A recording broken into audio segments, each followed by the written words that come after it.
महाभारत काल के ऐसे 9 लोग जो आज भी जिंदा हैं और पृथ्वी पर मौजूद हैं। आखिर कौन है वो 9 चिरंजीवी?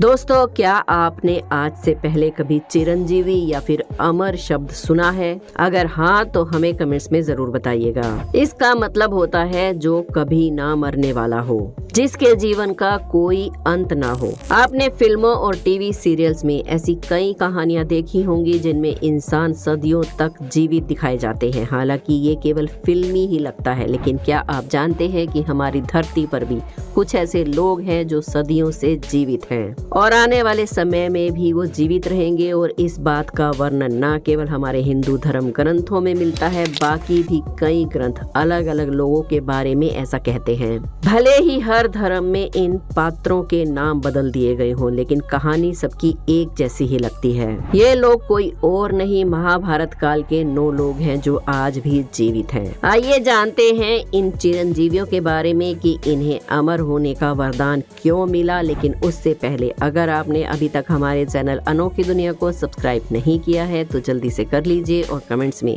जय श्री कृष्णा जरूर लिखें। महाभारत के युद्ध के बाद बहुत से योद्धा बच गए थे, जिनमें से प्रमुख 18 थे। महाभारत के युद्ध के पश्चात कौरवों की तरफ से 3 और पांडवों की तरफ से 15 यानी कि कुल 18 योद्धा ही जीवित बचे थे। कौरवों की तरफ से बचने वाले योद्धाओं के नाम थे कृतवर्मा, कृपाचार्य और अश्वत्थामा, जबकि पांडवों की ओर से युयुत्सुक, युधिष्ठिर, अर्जुन, भीम, नकुल, सहदेव, कृष्ण, सात्यकी आदि थे।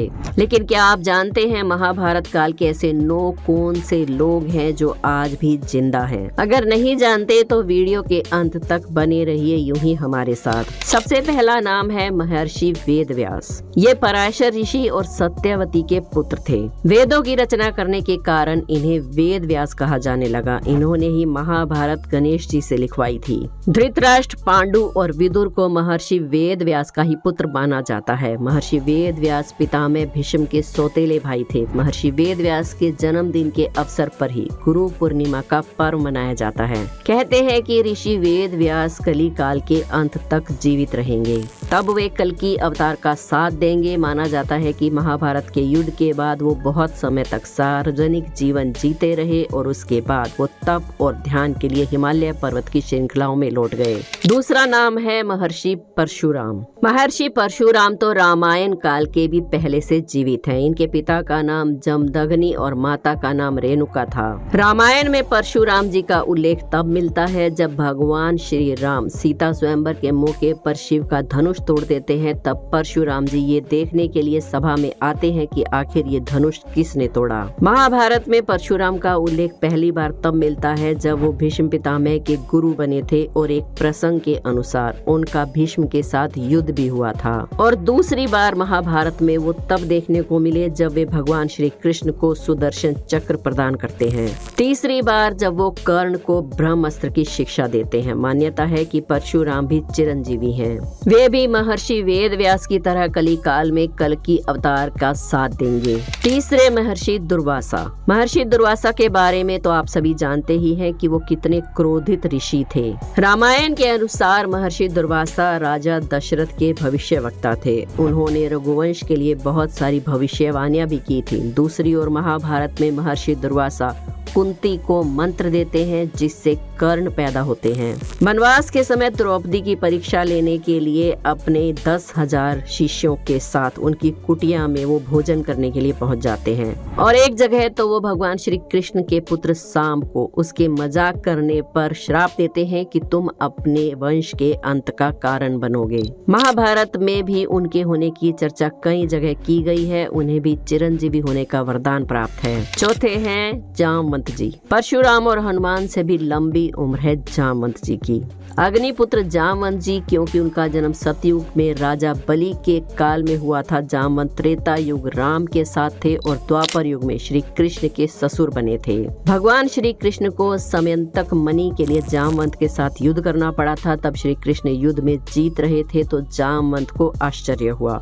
उन्होंने तब अपने प्रभु श्री राम को पुकारा और उनकी पुकार सुनकर श्री कृष्ण को अपने राम राम स्वरूप में आना पड़ा। तब जामवंत जी ने समर्पण कर अपनी भूल स्वीकार की और उन्हें अपनी मणि भी दी और साथ ही श्री कृष्ण से निवेदन किया कि मेरी पुत्री जामवंती से विवाह कर ले। श्री कृष्ण से विवाह के बाद जामवंती को पुत्र की प्राप्ति हुई, जिसका नाम साम रखा गया। ये वही साम है जिसे दुर्वासा ऋषि ने श्राप दिया था कि तुम्हारे कारण ही तुम्हारे कुल का नाश होगा। जामवंत जी आज भी जीवित हैं क्योंकि उन्हें भी प्रभु श्री राम ने एक वरदान दिया था। वे भी कल की अवतार के समय उनका साथ देंगे। और पांचवे हैं हनुमान जी। सर्वशक्तिशाली और भक्तों के कृपालु हनुमान जी के कारण ही राम और रावण के युद्ध में श्री राम जी की विजय हुई थी। उनका प्रताप तो चारों युगों में है। वे त्रेता युग में श्री राम के समय में भी थे और द्वापर युग में श्री कृष्ण के समय में भी थे। बहुत कम लोगों को मालूम है कि महाभारत के युद्ध में हनुमान जी के कारण ही पांडवों को विजय मिली थी। अर्जुन और श्री कृष्ण को उन्होंने उनकी रक्षा का वचन दिया था,